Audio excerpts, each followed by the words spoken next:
I grew up in Philadelphia, 6 blocks from Independence Hall and the Liberty Bell. I am a deep-seated patriot.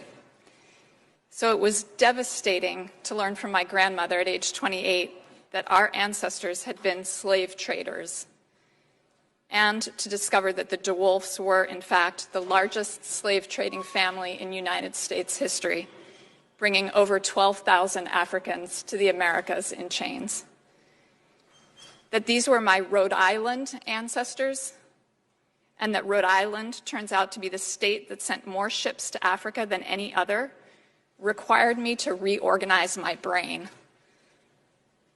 The amnesia in my family matched the larger amnesia of the North, the self-serving myths of being always on the right side of history. I could no longer carry a sense of moral superiority relative to white Southerners, nor a sense of innocence vis-a-vis black claims on the white conscience. I decided to initiate a family journey to retrace the triangle trade. 9 relatives joined me, 2 of which are here today, and the documentary Traces of the Trade is the result, the subtitle being A Story from the Deep North. What we learned, how we stumbled, how we grew during that journey led me to become a passionate believer in the importance of reckoning with the history and legacy of slavery, a believer in personal and family reckonings, institutional ones, and larger national reckoning. And with that, in the need for repair or reparative action, which can and should take many, many forms. I express wholehearted support for H.R. 40, and I've met countless people of all backgrounds who believe in this form of national effort as well. I know there are many who strenuously object to the premise that we need this reckoning. The pushback I hear most often is, that's your problem given your ancestors, but it has nothing to do with me. It's understandable that people distance themselves. I'll focus on 2 reasons. 1, most of us learned a distorted history of slavery in school. So as white Americans, most of us don't realize our connection to it.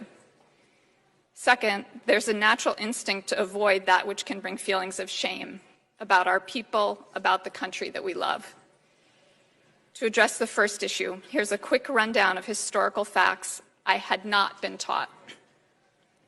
That the North was deeply implicated, that slavery was legal in northern states for over 200 years, that Northerners up and down the economic spectrum made their livings in businesses tied to slave trade and slavery, that Northern mills processed cotton harvested by enslaved people. The Midwest and the West were implicated. They grew food to feed the South, where land was devoted to cash crops like cotton, harvested by the enslaved. Consumers throughout the country were implicated in their everyday purchases of clothing, coffee, sugar, rice, tobacco. People who immigrated from Europe after slavery were implicated. I have Irish, French, and German immigrant ancestors who came to the United States in the 19th century, worked in factories, struggled, but they were given access to the American dream. Why were waves of immigrants flocking here? Because it was the land of opportunity.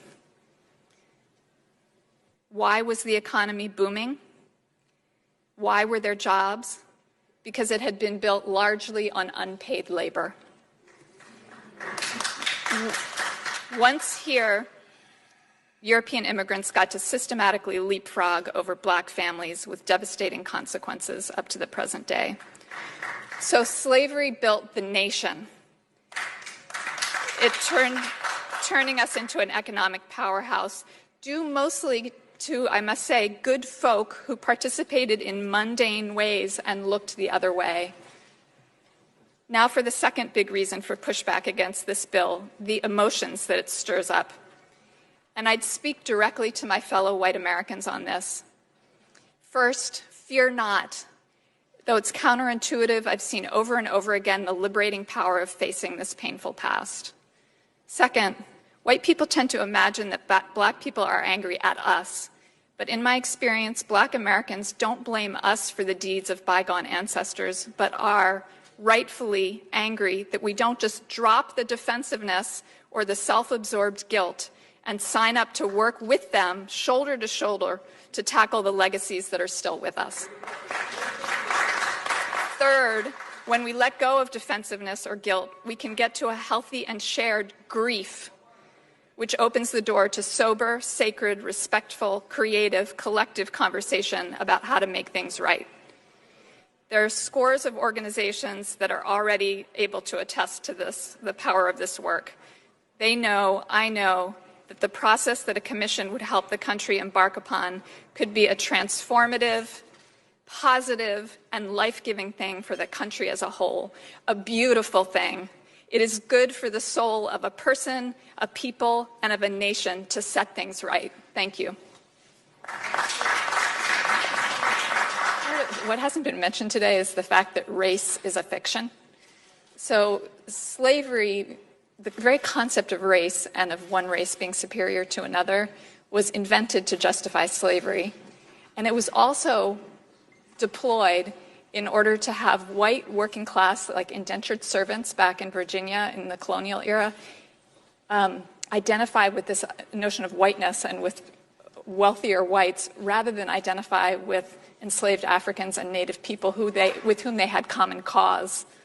And so there's a lot of layers to this history that I think for a lot of the white Americans who feel like this is just an accusation and this is just yet another case of calling their people historically racist or calling them racist today. In my experience, the African American community is much more sophisticated about understanding that some of these dynamics, for example, with the GI Bill and whatnot, it's mundane complicity of white folks who are benefiting from a system and looking the other way. They're not necessarily getting up in the morning and saying, I want to be racist. And there's an understanding of that amongst those of us who are in the field doing this work. So they're just, again, coming back to the learning of the history. It's liberatory to get beyond even the very concept of race.